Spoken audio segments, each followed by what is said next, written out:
Welcome back. Well, Scott Morrison's seat in Parliament is under heightened scrutiny this morning following the damning findings from the Robodebt Royal Commission. Joining us to discuss the news headlines is Minister for Government Services and the NDIS, Bill Shorten, and 3AW's Neil Mitchell. Thank you both for your time. Bill, should Scott Morrison go? That's up to Scott Morrison and the Liberal Party. But I do think, having read what the Royal Commission has said about Mr Morrison, I'll let the public make up their mind. You wouldn't want that written about yourself if you were a self-respecting member of Parliament. It's embarrassing and humiliating. Mr Morrison point blank says it's all wrong. I'd just invite people to read the Royal Commission and make up their own mind if this forensic analysis of his mistakes, instituting an unlawful scheme against 500,000 vulnerable Aussies, see what you think when you read what they say about him. Yeah, I mean, Neil, the findings of the Royal Commission are just the latest in a number of inquiries about this failed scheme. If Mr Morrison decides to dig his heels in, does this impact the Liberal Party's credibility?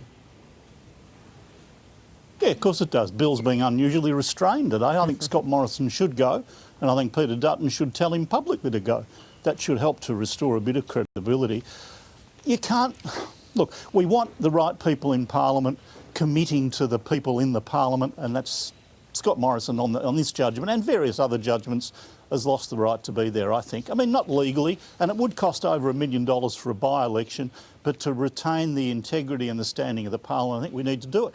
But Bill, I don't know if you've read the sealed section, Bill. It's a bit like a girly magazine, isn't it, the sealed section? Do you know who's been charged, and can you tell us who hasn't been charged? Bill? No, I don't know. The Royal Commission was something which I pushed for from opposition.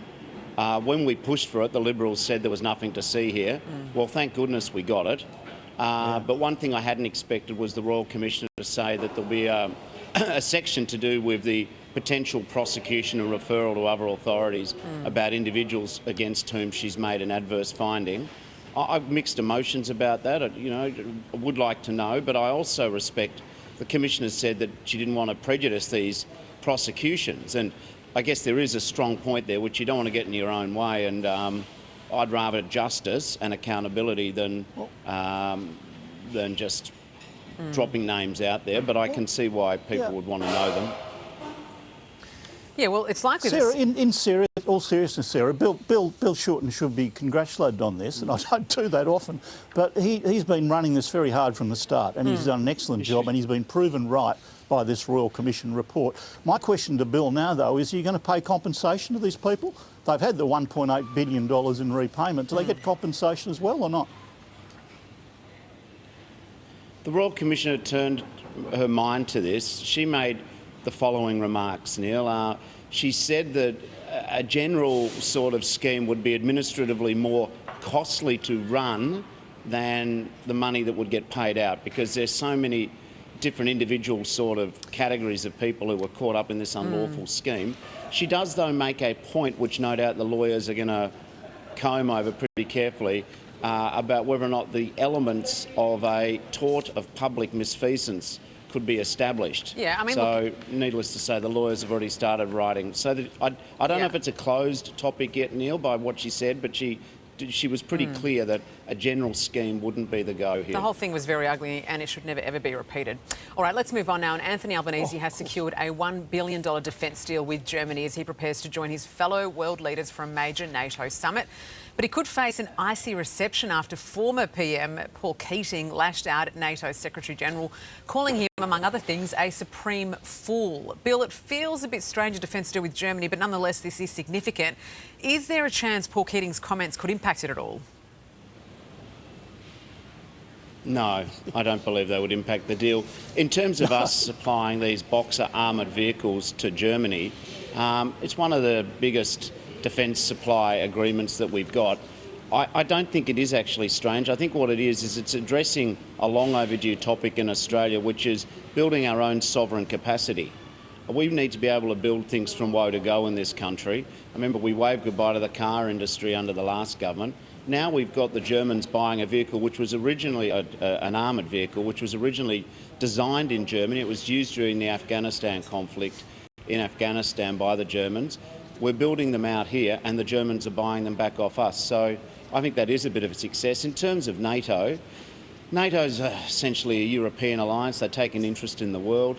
I think it's good that our Prime Minister's attending their conference. They want us there to see what's going on. Our focus is, of course, our region, but we are supplying outside of NATO. We're the second largest contributor to help Ukraine against the illegal war by Russia. So I think we're doing the right thing internationally, and the defence deal is a good deal for Aussie jobs. Yeah, imagine making cars here again, eh, Bill? But, Neil, I mean, it is a bit of a headache for the PM. Should Mr Keating be releasing these sorts of statements at such a critical time? I mean, he hasn't held back. Oh, he's a one-trick pony, Paul Keating. If he can't abuse you, he doesn't know what to say. Look, make the criticisms if you like, but the abuse is unnecessary. Is he still a Labor hero, though, Bill? He was one of your greats. Is he still one of your heroes? Yeah, Paul where does Keating, he stand or has he now? lost that? Is he the ugly uncle of course now? he's still a... Yeah, I mean... Neil, you and I both know that just because you get on in age doesn't mean you should be immune from having an opinion. And I think he is what he contributed to the Australian economy and reform in the 80s and 90s. So you welcome his opinions, How about Bill? Medicare, Neil? How's that going? No, Oh, he's entitled to have them. I don't have to agree with him. the trouble is, No, a lot of he's his not. opinions I seem don't have to to agree with everything disagree he on says, but matters. most of them these days. All right. Oh, okay. We have No, to go. Neil, I guys, find something... I'm glad you're back from leave and you were nice to me, but having a radio journalist who runs their own talk show complain about people giving out a bit of free character assessment... I love this. You guys are Anyway, back just and in putting it out full there. form. You're picking up what I'm putting down. Talking about abuse, You Bill, picking up what I'm putting down, Neil? abuse. I always... I criticise with logic, Bill. You know that. Full of All logic. right, guys. Sadly, we have to leave it that's there. how it feels. That's how it feels. We have to leave it there, unfortunately. Anyway, this has been welcome back, fun. Neil. The ugly uncle. Carl, save me. They won't stop talking. No, I You're can't a get handsome enough. man. It's like watching the Ashes. You're a handsome man, Neil. Yeah, there you go. Oh, maybe we should stay on that. Stand by. Hey there, Today fans. Sarah and What's my name again? oh my God, Carl. Hey, thanks for watching our YouTube channel, though. Subscribe now for more news, special reports, and amazing Aussie stories. And Carl misbehaving, Whoa, of course. that never happens. Always happens. What's she talking about?